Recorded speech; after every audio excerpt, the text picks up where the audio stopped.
एक बहुत ही सिंपल सा क्वेश्चन है कि हमारे पास दो पोलर कर्व्स दिए हुए हैं।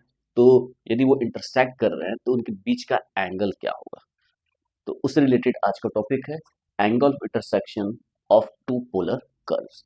तो हम एज्यूम करते हैं कि सपोज कीजिए कि ये एक कर्व है F1 r theta is equal to 0 और ये इंटरसेक्ट कर रहा है। ये दूसरा कर्व है, इसे मान लेते हैं F2 r theta is equal to 0। ये जो point of intersection P r theta is the point of intersection और ये हमारा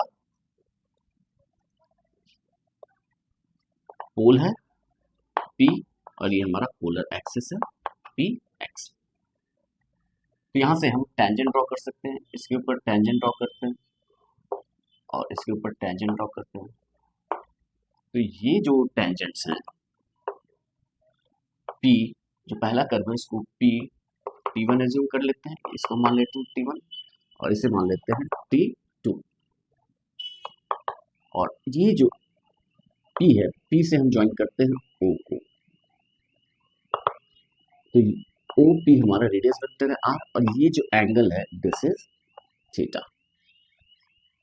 अब जो है हम क्या मान सकते हैं, ये जो हमारा OP है रेडियस वेक्टर और ये जो टेंजेंट है PT1 पहले कर्व के ऊपर, ये हमारा पहला कर्व है, इसके ऊपर जो टेंजेंट है ये, इसके और रेडियस वेक्टर के बीच का जो एंगल है उसको यदि हम φ1 मान लें तो कोई इशू नहीं है।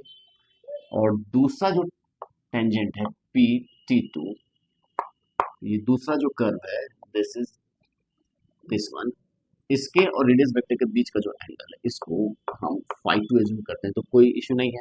तो हमारे पास जो एंगल इन दोनों कर्व के बीच का एंगल है वो क्या हो जाएगा, ये दोनों टेंजेंट के बीच का एंगल हो जाएगा। तो इस दोनों टेंजेंट के बीच का एंगल यदि हम अल्फा माने तो अल्फा इज सिंपली φ1 माइनस φ2। बहुत ही सिंपल है। तो हमें अल्फा निकालना है और बहुत आसानी से हम निकाल सकते हैं क्योंकि हमारे पास tan φ1 tan φ2 अवेलेबल है। तो हमारे पास क्या एक्सप्रेशन आ रहा है वो देख लेते हैं।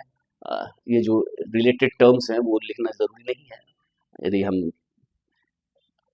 यदि हम पहले फिगर को एक्सप्लेन कर ले तो ज़्यादा बेहतर रहेगा। हम ले लेते हैं कि let F1 r theta is equal to 0 and F2 r theta is equal to 0 be two two polar curves which intersect at a point say P r theta पे ये इंटरसेक्ट कर रहा है।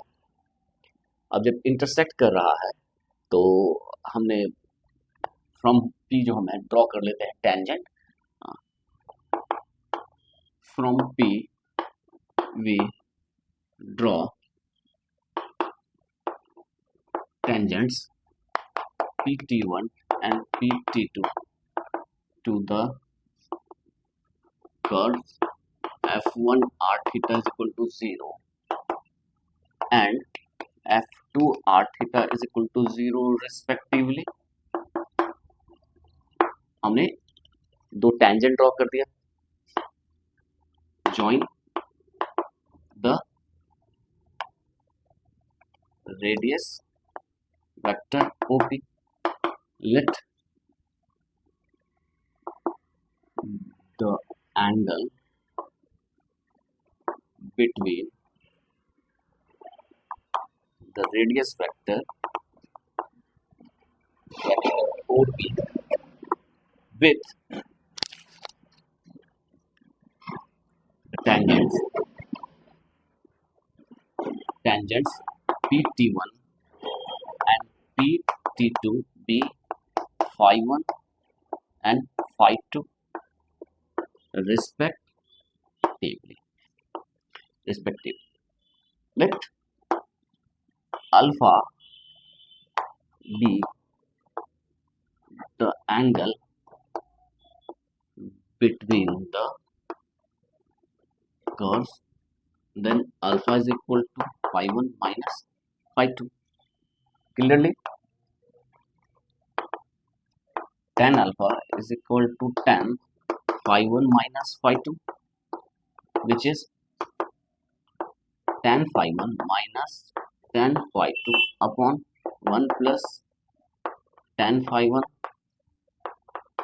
tan phi 2। यहाँ पर हमें ध्यान देना है कि phi 1 phi 2 हमें कैसे मिलेगा, tan phi 1 tan phi 2 कैसे मिलेगा, where tan phi 1 and tan phi 2 can be obtained using the formula tan phi is equal to r d theta upon dr। ये हमारे पास अवेलेबल है, tan phi की value r d theta upon dr है। ये result हमने अपने previous lecture में देख रखा है।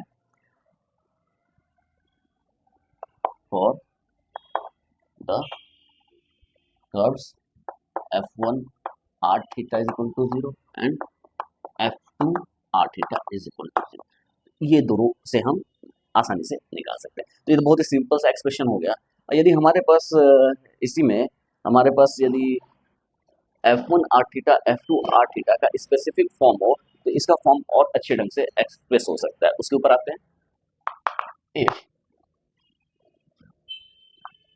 f1 r theta is equal to 0 and f2 r theta is equal to 0 can be expressed as r is equal to some g1 theta and r is equal to some g2 theta, then we have tan phi 1 is equal to, अब हमारे पास ये देखिए, यदि हम यहाँ पर गौर से देखें, यदि हमारे पास r is equal to f theta है तो dr upon d theta is simply df upon d theta या सिंपली f डैश थीटा हम लिख सकते हैं इसे। और हमारे पास जो है tan phi जो है वो क्या है, r upon dr upon d theta, और r को हम f थीटा लिख सकते हैं और dr अपॉन d थीटा को हम लिख सकते हैं f डैश थीटा। तो हमारा tan phi जो है वो f theta upon f dash theta हो जाएगा। ये इसी तरह हमारे यहाँ पर tan phi 1 क्या हो जाएगा, ये g1 theta upon g1 dash theta हो जाएगा एंड tan phi 2 जो हो जाएगा ये g2 theta upon g2 dash theta हो जाएगा। इसको हम 2 मान लेते हैं और यहाँ पर जो हमारा एक्सप्रेशन आया 1 आ जाएगा। तो यूजिंग 2 1 reduces to, using 2 1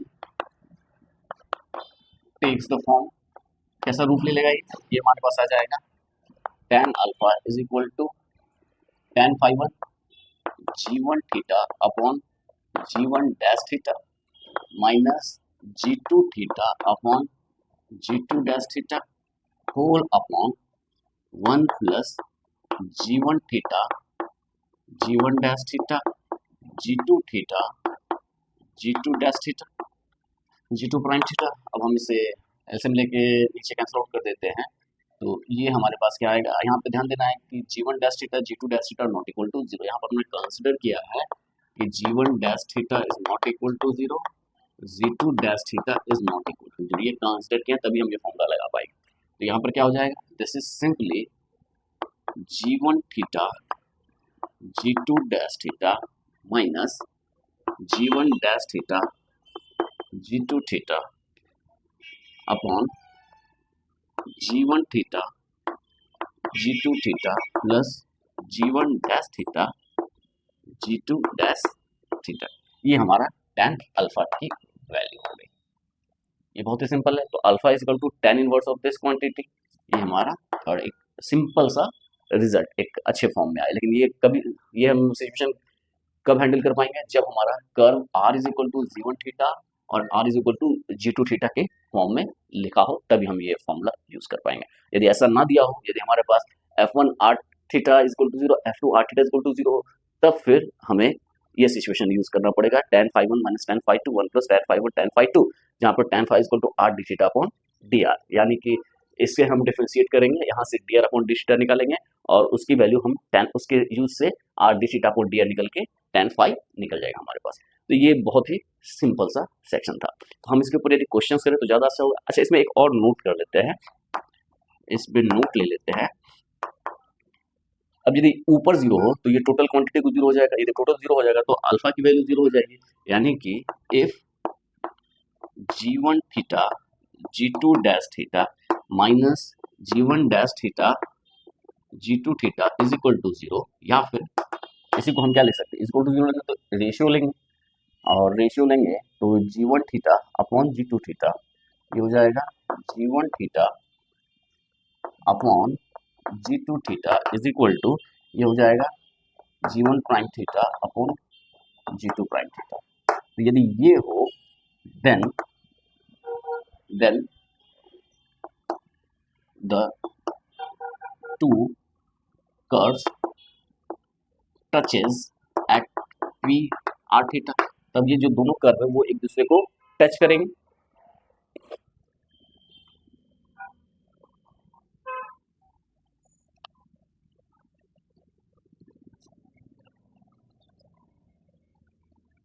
और सेकंड है, यदि नीचे वाला जीरो हो जाए मतलब दोनों परपेंडिकुलर है, if g1 theta g2 theta plus g1 dash theta g2 dash theta is equal to zero, then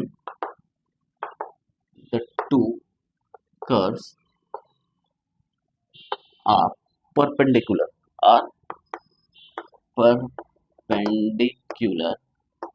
at the point of intersection p r theta, जिस पॉइंट पे थीटा की जिस वैल्यू के लिए g1 theta plus g2 theta plus g1 dash theta plus g2 dash theta equal to zero, मतलब हम point of intersection जो लिए है उस पॉइंट पे यदि ये इक्वल टू जीरो हो तो उस पॉइंट पे हम क्या कहेंगे कि दोनों कर्व्स जो है एक दूसरे के ऊपर परपेंडिकुलर है। तो इसके ऊपर हम कुछ क्वेश्चंस करते हैं तो चीजें और क्लियर होंगी।